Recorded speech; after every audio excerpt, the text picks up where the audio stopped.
as a clinician and as a researcher, I would rather see a series of randomized, double-blind, placebo-controlled trials rather than that. Hello, I'm Dr. Sam, this is Dr. Sam's Health, and we are coming back to talking about health-related things. Specifically today, I would like to return to our series on COVID-19, and to be even more specific, I would like to talk about hydroxychloroquine in the context of the Solidarity trial. But before we get to the subject, I would like to make a couple of disclaimers, as always, and also I would like to talk about one of my previous videos when I was talking about hydroxychloroquine.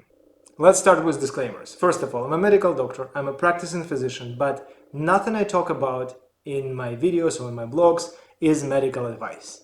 If you need medical assistance, please use proper channels. Talk to your family doctor, go to emergency room, go to a specialist. I am not giving any medical advice here. Everything I talk about here is my personal opinion, which might not necessarily represent the opinion of my regulatory bodies, my colleagues, my colleges, my universities, and so on. And finally, I would like to mention that a couple of months ago when I made a video on hydroxychloroquine, a lot of people seemed to be upset, but at the same time a lot of people expressed quite a few really interesting opinions on hydroxychloroquine, and I will try to take these opinions into consideration when making this video. But one important thing that I would like to emphasize is that I'm biased. As a doctor, I want this medication, hydroxychloroquine or others, to work. I want us to have therapeutic options for our patients. I want us to be able to heal our patients, to help people. So when I'm saying I'm biased, I mean that if anything, I'm looking for evidence that supports that this medication is working. And unfortunately, I was not able to find it. Or the evidence that was available at that point was of such low quality that I would not recommend using this evidence to support the idea of using hydroxychloroquine. I just simply cannot do it as a clinician and as a researcher. Unfortunately, a lot of people took it as I'm a contrarian, I'm somebody who hates hydroxychloroquine and wants people to die. No, it's absolutely not true. I want this medication to work, and quite frankly, today I'm going to talk about the Solidarity trial, and I'm very upset with the fact that the evidence that this trial generated is, let's call it subpar. So we're done with the disclaimers and with the introductory notes. Let's talk about the trial. The Solidarity trial is a huge clinical trial that ran in hundreds of hospitals, involved thousands of patients, and we all would expect that this trial would have really definitive outcomes, but in my opinion, they are not as definitive as I would like them to see. I've got preprints in my hands, and I will put the link to the preprints of the outcomes of this article. They haven't gone through the peer review process yet, but they felt that it is important to publish the results, at least online, so that public can access them. Before I get to my interpretation of the outcomes of this study, I would like to provide you with some basic information about it. So, as I said, it's a huge clinical trial. It has 405 hospitals in 30 countries involved. The number of patients, the total number is 11,266. And they all were randomized into different treatment arms, which included Remdesivir. They had almost 3,000 patients there, 2,750, almost 1,000 of patients who received hydroxychloroquine. As a side note, this arm was discontinued. 1,400 patients received Lopinavir, 650 received Interferon with Lopinavir, and 1,400 received Interferon only. And 4,000 patients received no study drug. And here I already have a couple of things to say. First of all, the fact that they have discontinued hydroxychloroquine is somewhat problematic. They have discontinued it because of the medication being futile, and they felt that hydroxychloroquine is not helping anybody, so why should we keep it in the trial? Running ahead of myself, the main outcome of the study is that none of these drugs actually work. So I don't understand why they singled out hydroxychloroquine, likely because of the side effects, but as we can see from the trial, the side effects were not much more prominent or much more prevalent than in the case of other drugs. So this decision is already somewhat questionable, but at the end of the day, we almost 1,000 of patients who received hydroxychloroquine. Another aspect of it is the randomization. It's actually very hard to randomize patients given that they are located in different continents, in different hospitals. They're having different research teams and clinical teams working with them. And the medications are not available in each country. So they had to use a very sophisticated way of randomizing people, and quite frankly, the more sophistication is involved, the less I trust the randomization process, because the best way of randomizing people is like literally tossing a coin or rolling a dice or using random number generator. But the way it's done here, I think it's justifiable, likely it is, and scientifically very sound, but as a researcher, as a clinician, I would actually prefer the simplest way possible because it is foolproof. The next thing I would like to talk about is the control group and the control condition. First of all, they didn't have placebo, and as a medical student, as a clinician, it was almost like hardwired into me that if you want to see the effectiveness of a drug, you have to run a randomized, double-blinded, placebo-controlled clinical trial, because it is the only way to single out the effects of the drug on the condition and patients, rather than later on trying to somehow understand which part of the effect is attributable to the medication and which part of the effect is attributable to other factors or to random chance. And that is a huge problem of the studies done by Dr. Zelenko and Dr. Raoul. When they are reporting their trials, these trials are essentially observational trials. They are just given specific medication, hydroxychloroquine, in combination with other things, to their patients, and they see if they improve or not. And the problem is that they also give them lots of other things. Likely they give them dexamethasone, likely they give them vitamin D, they give them zinc, they provide them with some supportive treatment, they give them fluids, and they do lots of things to save these people's lives and to help them recover.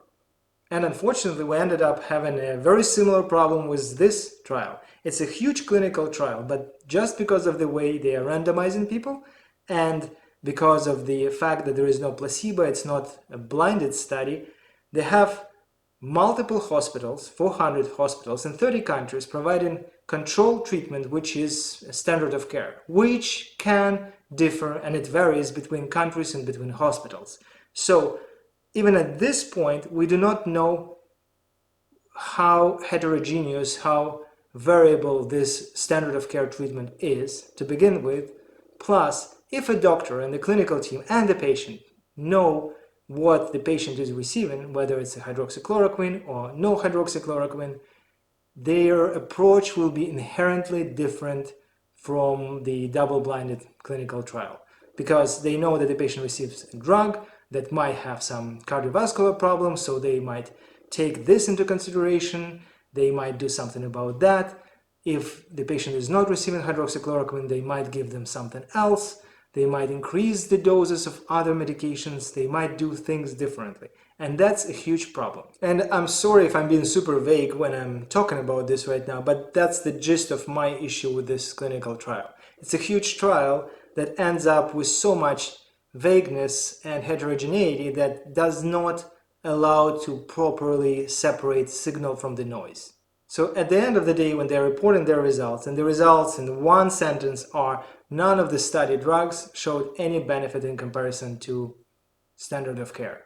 So it's a very discouraging kind of result, especially given so much effort that was put into this trial. But first, the very first thing I would like to say is that not that I don't trust the results of this study, but they would be much better off with just running a proper randomized controlled clinical trial with, say, hydroxychloroquine or Lopinavir and a placebo, instead of doing all this multi-hospital Uber sampling kind of study.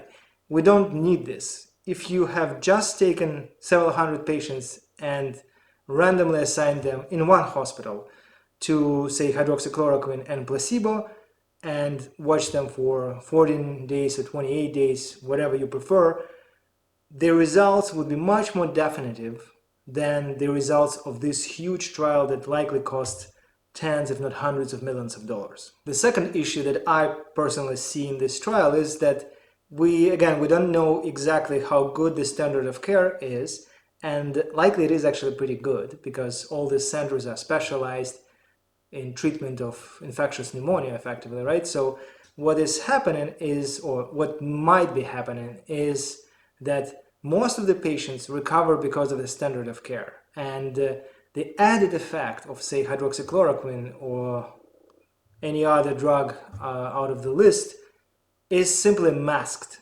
by the excellent standard of care. And that's a huge problem, and we see it sometimes. And again, that is why it would be much more important to have a double-blind placebo-controlled trial. But to be frank, as somebody who has conducted clinical trials and analyzed clinical trials, I can tell you one thing, let's call it a personal observation. The reason why we cannot see an effect, we cannot separate effect from the noise, is because the effect is too small or non-existent. All clinical trials have some sort of issues with them. It might be sampling, it might be randomization, it might be whatever. All clinical trials have some issues. It's an inherent problem. If we're looking for issues, we'll find some issues, and our job is first, when we're planning a trial, to make sure that it will be issue-less, but it's virtually impossible. So the next thing is we account for these issues using statistical methods. In the case of this particular clinical trial, they used appropriate statistical methods. They had a huge sample size that would have shown some effect if there was a real effect. I have some little nitty-gritty issues with the way they report certain things, like for example they choose, say, 99% confidence intervals in one case and then they use 95% confidence interval. It does not change much, to be honest, and I actually recalculated certain things and they still made sense, and the main conclusions remained in the same vein as this clinical trial authors reported. So essentially the bottom line of this huge clinical trial is that none of the agents that they used provided any significant benefit to their patients. And again, the link to the document is in the description. They have all this analysis presented here appropriately, and they show different variables they impact on the effect from different medications. So they have separate analysis for, say, Remdesivir, for hydroxychloroquine, with patients who are receiving respiratory support and not. They have stratified patients by their age, and it still did not show any kind of significant changes in the outcomes. And again, as a clinician and as a researcher, I would rather see a series of randomized, double-blind, placebo-controlled trials rather than that. This is a huge trial, and it was unnecessarily complex and unnecessarily expensive, and the outcomes are still not definitive. And before I wrap up this subject, I would like to address the comments that were made to my previous video about the hydroxychloroquine in general. I've been talking about the recovery trial there, and today I'm talking about the solidarity trial, and both of them are using pretty high doses of hydroxychloroquine, and some people said that this dose is so high that it's effectively lethal, and people are dying because of such a high dose of hydroxychloroquine. I was actually surprised because they were actually right in a way that the dose was actually very, very high, much higher than the dose that is typically prescribed for malaria or lupus. So I did some research and I found a very good article by Dr. White that explains exactly what is the pharmacokinetics of hydroxychloroquine when it is used in such a high dose. So if you're curious about that, you can check out this article. It has very solid answer to this question. And another series of comments was related to the hypothesis that hydroxychloroquine is an ionophore and it increases membrane's permeability to zinc. And effectively, the comments were about the fact that when we're using hydroxychloroquine in a clinical trial, we should actually use it with zinc and vitamin D. And I agree, given all the information that we have, we should use hydroxychloroquine with zinc and vitamin D. And therefore, I will reiterate that the ideal clinical research that would give us a definitive answer whether hydroxychloroquine works or not is a randomized, double-blind, placebo-controlled clinical trial of hydroxychloroquine, preferably in a normal dose that everybody agrees upon, and I mean like research community and clinicians, and also vitamin D and zinc should be added to the treatment arm. And unfortunately, none of the clinical trials I've been talking about use this specific methodology, and accordingly, I cannot 100% believe in their outcomes. There is still a lot of space for changing different parameters, changing the design of the studies in such a way that the studies would give us good, definitive, clinically sound outcomes. And the last and not the least, again, I find it hard to believe that after a year of us knowing about this virus, we still do not get a clinical trial that would fit all this criteria with all the resources allocated to this problem. And that is everything I wanted to talk about today. Thank you for watching, and as always, if you like this kind of videos, please help me make them more visible. Hit the like button, leave comments. As you can see, I'm always interacting with you.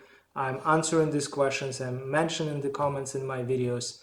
I'm trying to incorporate them into my paradigm too. So hit the like button, subscribe, hit the notification bell, check out my website, drsamshealth.com. And once again, thank you for watching, thank you for your comments, thank you for participating, and all the best.